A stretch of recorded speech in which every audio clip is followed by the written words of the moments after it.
여러분 안녕하십니까? 배본철 교수입니다.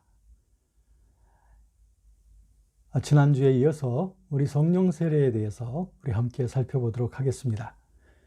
매우 까다롭지만 그러나 지난번 강의들을 통해서 여러분들이 그 성령 세례에 여러 가지 유형들이 있구나 하는 것을 여러분 살펴보셨고, 적어도 성령 세례의 유형에는 한 6가지 유형으로 나뉘어졌구나 하는 것도 여러분 살펴보실 수가 있었습니다.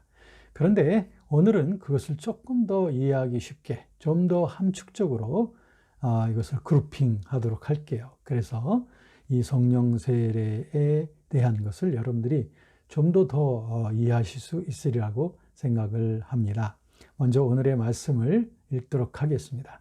로마서 6장 3절 4절입니다. 무릇 그리스도 예수와 합하여 세례를 받은 우리는 그의 죽으심과 합하여 세례받은 줄을 알지 못하느뇨? 그러므로 우리가 그의 죽으심과 합하여 세례를 받음으로 그와 함께 장사되었나니 이는 아버지의 영광으로 말미암아 그리스도를 죽은 자 가운데서 살리심과 같이 우리로 또한 새 생명 가운데서 행하게 하려 함이니라. 로마서 6장 3절 4절이네요. 네, 여러분 이제 성령 세례의 여러 가지 유형들의 어디에 여러분들이 속해 있을 수도 있습니다. 그런데 저는 이제 이 2가지 차원으로 이 6가지를 다 나누도록 할게요. 2가지 차원. 뭐냐면 성령 세례에는 2가지 차원이 있습니다. 하나는 영적 사실의 차원이고 또 하나는 경험의 차원이다. 다시 말씀드리죠. 성령 세례는 영적 사실의 차원이 있고 하나는 경험의 차원이다. 이 2가지로 그 6가지가 다 분류가 된다 라고 하는 거고요. 또 결론적으로 말씀드리면 영적 사실의 차원과 경험의 차원은 서로 이율배반적인 것이 아니라 이분법적인 것이 아니라 이 서로 상호 충만의 관계 속에서 성령 세례의 참된 내용을 보존하게 된다. 즉 성령 세례는 영적 사실의 차원과 경험의 차원이 함께 아우러져야 올바른 성령 세례에 대한 내용에 우리가 들어가게 된다라고 하는 것을 미리 결론적으로 말씀드립니다. 자, 그러면 이제 거기에 대해서 설명을 드리도록 할게요. 그 중에서 성령 세례의 영적 사실의 차원, 영적 사실이란 spiritual truth를 말합니다.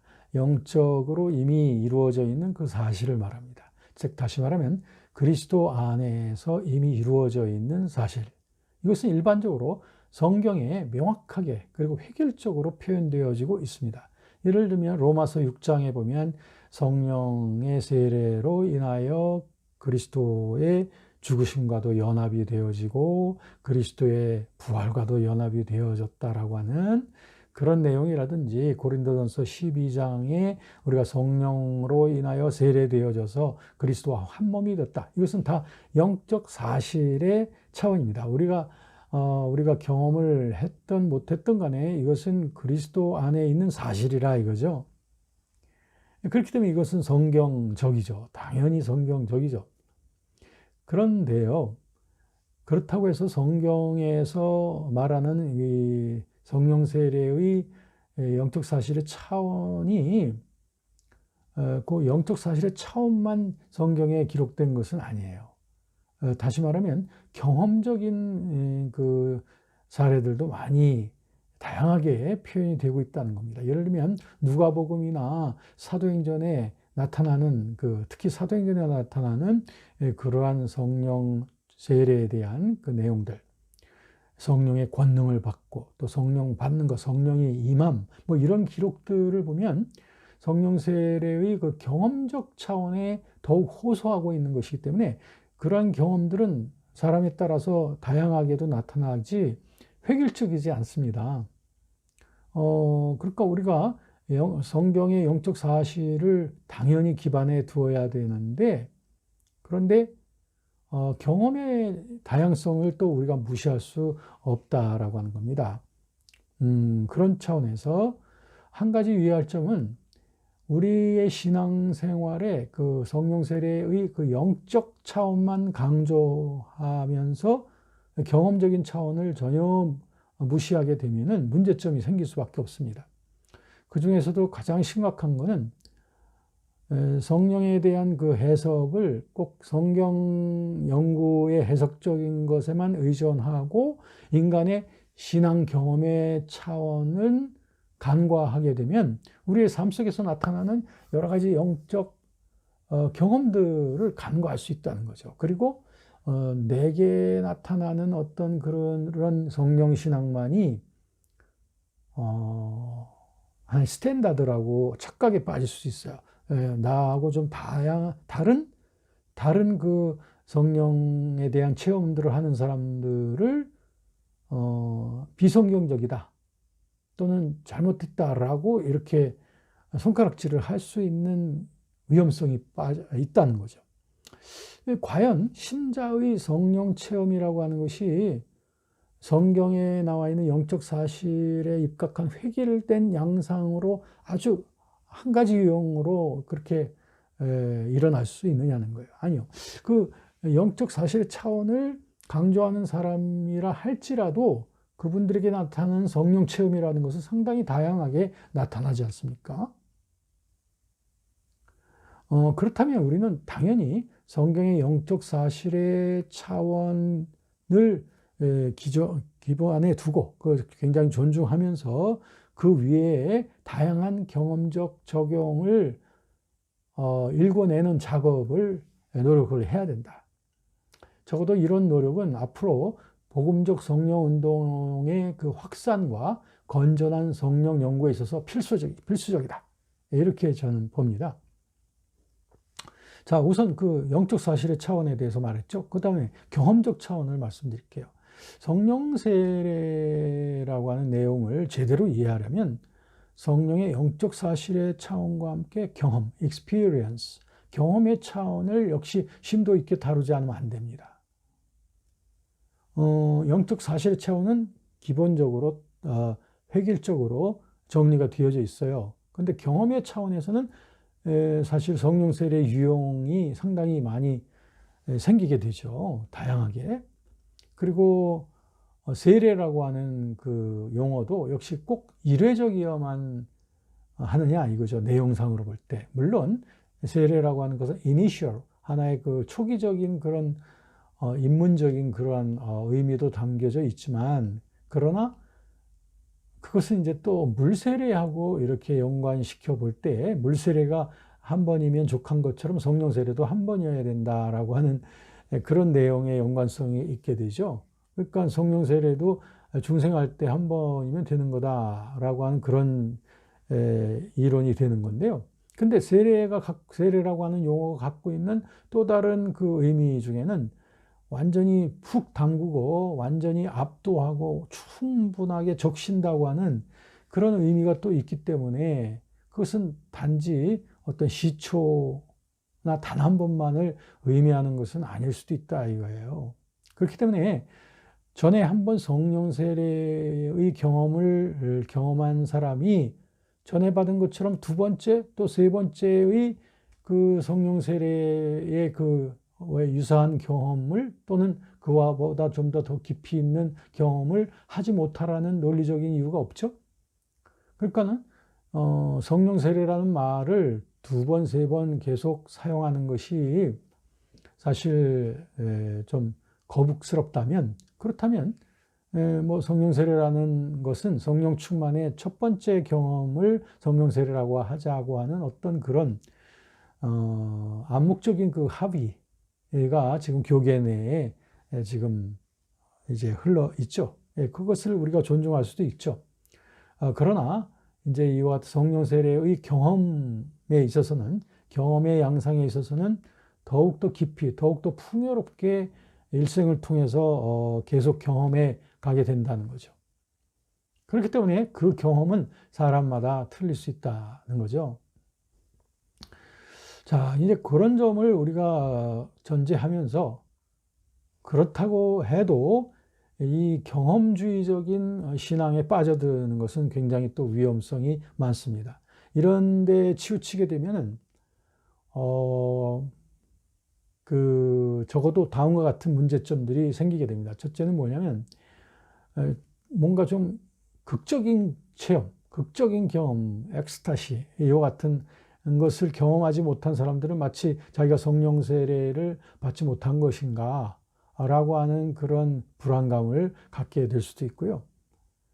그리고 또 성령 세례를 받았다고 하는 사람도 자기 스타일대로의 경험이 나타나지 않는 사람들에 대해서는 그거는 인정해 주지 않는 이런 상당히 난감한 일들이 벌어질 수 있게 되고요.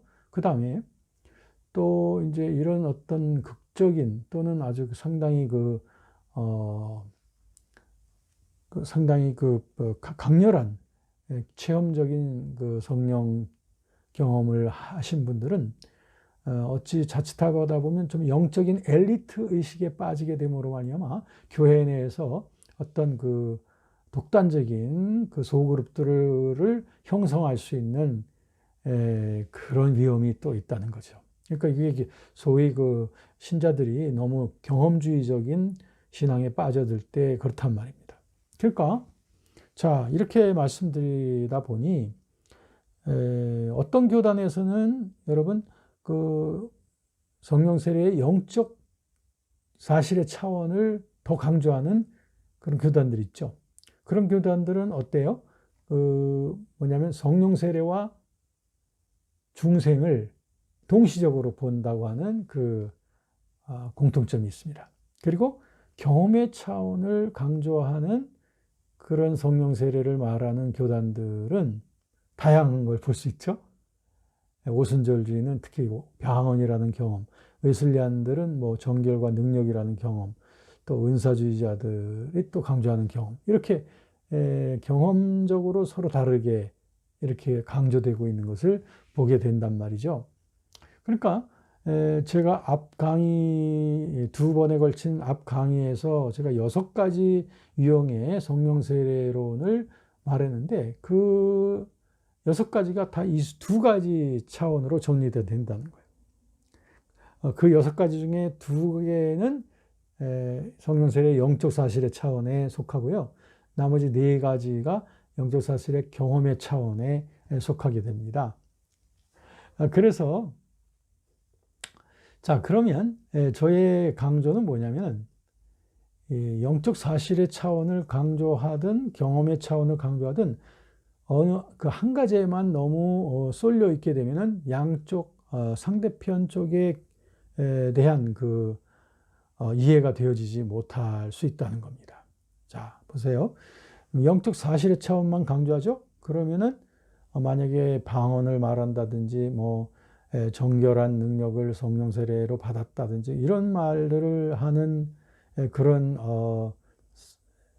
사람들에 대해서 상당히 위험시해서 보게 될 수 있을 거예요. 왜냐하면 중생이 할 때 이미 성령 세례 받은 건데, 자, 반대로 경험의 차원을 강조하는 분들도 자기 교단에서 말하고 있는 경험을 중시하고 있었다면 타 교단의 그 경험은 상당히 간과하거나 또는 인정하지 않을 수도 있고, 그 다음에 더 나아가서는 성령 세례의 영적 사실의 차원에 대한 것을 알아보려고 더 추구하고 더 알아가려고 노력을 안 할 수도 있죠.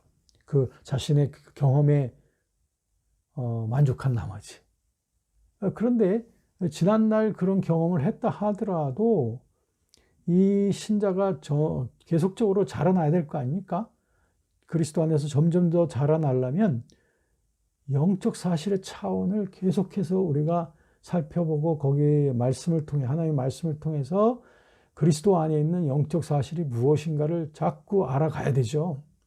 그래야 그 말씀 안에서 이 성장이 있는 거 아니겠습니까?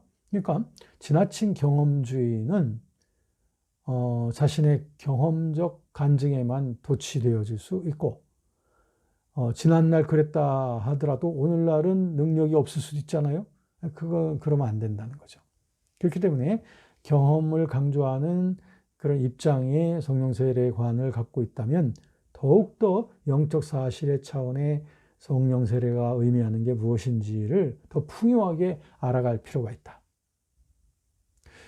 다시 말씀드릴게요. 영적 사실의 차원에서는 그럼 어떤 노력이 필요할까요? 영적 사실을 강조하는 차원에서는 내게 저런 경험이 없는데 저런 경험들이 성령 세례의 내용 속에 풍요롭게 나타날 수 있구나 하는 것을 경험을 강조하는 성령 세례의 입장을 통해서 배울 수가 있죠. 그래서 만약에 내가 성령 세례의 영적 사실을 강조하고 있는데 그러나 내 영혼 속에 아직 정결함도 없고 계속 두 마음의 싸움이 있다고 할 것 같으면 우리들은 웨슬리안적 성결론으로부터 배울 게 있죠. 그리고 어떤 사역의 능력에 있어서도 내게 능력이 없다면 당연히 경험을 고백하는 그런 분들의 경험을 나도 해가야 되겠다고 하는 사모하는 마음이 있어야 되지 않겠습니까? 그걸 굳이 또 성령 세례라고 말하지 않더라도 말이죠. 자, 이렇게 결국에는 이 성령 세례의 영적 사실의 차원과 경험의 차원, 이 두 가지는 서로 협조하는 것입니다. 서로 풍요롭게 하는 것입니다. 그래서 이걸 성령 세례의 양 차원이라고 저는 말합니다. Dual dimension of spirit baptism입니다. 네, 그래서 이런 두 가지 차원의 서로 풍요로운 그런 스타디와 고백들이 같이 나눠지게 되면은 그러면은 우리 크리스천들의 삶과 사역 속에서 아주 풍요로운 성령 세례의 그 능력들이 삶 속에 그리고 사역 속에 나타나게 된다는 거예요. 이것이 우리 한국교회가 지금 간절히 갈망하는 것이 아니겠습니까? 다른 어떤 것들, 부수적인 것이 필요하겠지만 한국교회의 활성화를 위해서, 부흥을 위해서. 그런데 근본적으로는 이 성령 세례의 능력입니다. 네. 자, 오늘 이 강의를 통해서 우리가 다시 정리가 되었으니 우리 다 같이 이 성령 세례의 능력의 간증들이 있어야 되겠습니다. 그리고 더 풍요로운 간증들이 더 넘쳐나야 되겠죠? 네, 그래서 이와 같은 경험을 우리 주변 사람들이 한 사람, 두 사람 계속해서 이런 성령 세례의 능력 가운데 살아가고 사역하는 사람들이 늘어나게 될 때 우리 주 예수님께서 말씀하셨던 대로 너희가 성령을 받을 것이니 너희는 땅끝까지로 내 증인이 될 것이다 라고 하는 그 말씀이 마침내 풍요롭게 이루어지는 세계 선교 완수의 그날을 우리가 기대할 수 있지 않겠습니까? 우리 이 일을 위해서 우리 다 같이 함께 우리 성령 세례의 증인으로서 함께 일해 가십시다. 오늘 수고 많이 하셨습니다. 감사합니다.